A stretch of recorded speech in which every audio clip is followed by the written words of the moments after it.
your dish is only gonna be as good as what you start with.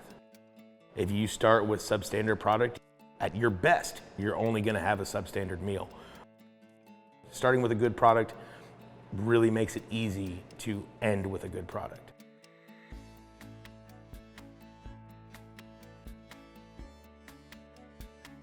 I started off in the pizza business. My first time making a pizza, I was 6 years old in my grandfather's kitchen.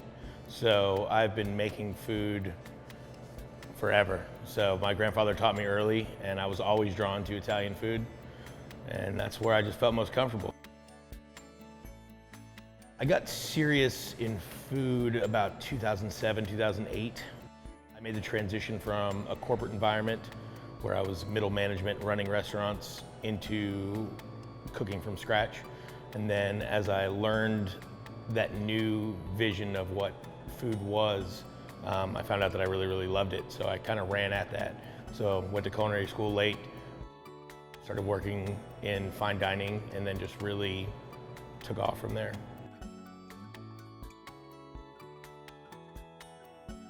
I was in middle management and got caught up in a corporation in middle management where they just decided to start doing the job themselves. At that point, especially, pizza was all I had known. So I ended up getting a job line cooking, and it was a restaurant that did pizza from scratch, and realized that I was passionate about scratch cooking and learning as much as I could. So I decided to really run at that, and started doing culinary school and started really getting involved in what actual food was. Getting in the game late, I already knew how to be successful in doing the aspects of the restaurant business that people struggle with, like understanding the math behind everything, like A plus B equals profit. So when I went to culinary school and I learned how to actually make food, I was one step ahead, which is why in 10 years, I excelled very, very fast. I believe in balance, so I believe like when I execute a dish or pastas especially, everything is executed the way that, or at least I was taught it's supposed to be. So I don't believe in cutting corners, and I believe that translates to the dishes. I am in the group of chefs that really truly believe in local. So everything I get, from my animals to the majority of my produce, anything that can be gotten regionally which is why I changed with the seasons. At the first winery I was a chef at, or to eventually become a sous chef at. That was my first introduction to farm to table because we had a 4-acre garden.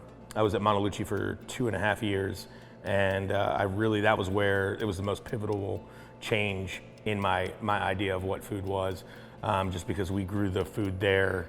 We had local farmers that were like in Jasper, so it was very, very regional. Hey Jason, how are you? How are you? Good to see you. Me too. So let me tell you what we have available for this week, whether your orders are coming up this week or for the weekend.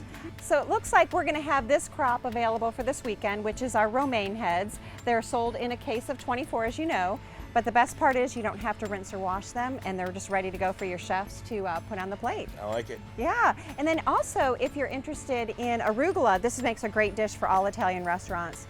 This is our full-size arugula, and it can be cut smaller or larger. It just depends on what you're looking for a full dish or a small dish.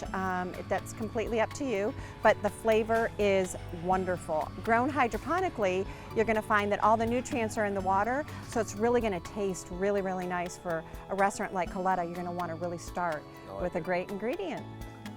Well, I'm going to do the arugula salad in like a olive oil and lemon juice to just really accent the pepperiness of the arugula.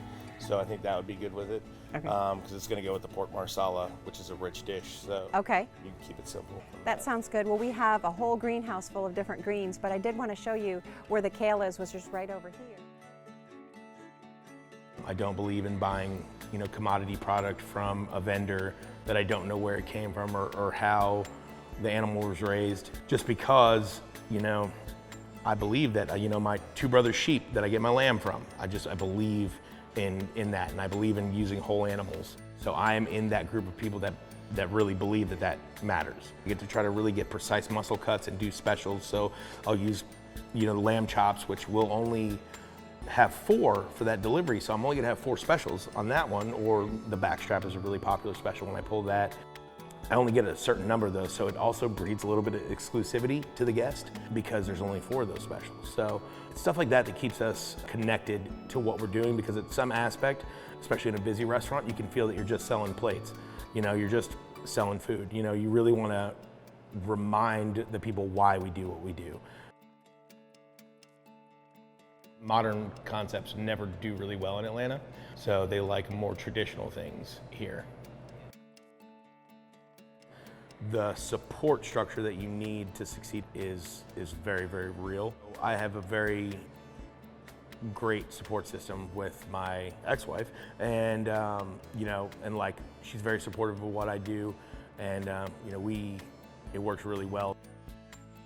For us, and at Indigo Road especially, it is about the guest experience. Like, we want you to come in, and if nothing else, even if for some reason you're eating at one of our restaurants and you're just like, you know, the food's just not for us, but man, they made us feel good. You know, that's what we're about. I'm not a believer of recipes. I'm a believer in processes. So we do things in a certain order, and we go for that certain final taste. So that's why a chef should have an accurate palate. So if you give me a dish and I taste it, I can tell you what's in it, and I can pretty reasonably get an approximation of that, just because I understand how we get those flavors and in what orders we have to do that. So I think, at least with the people that I teach, it's about, I want them to understand how we're getting to that end result. Consistency breeds credibility.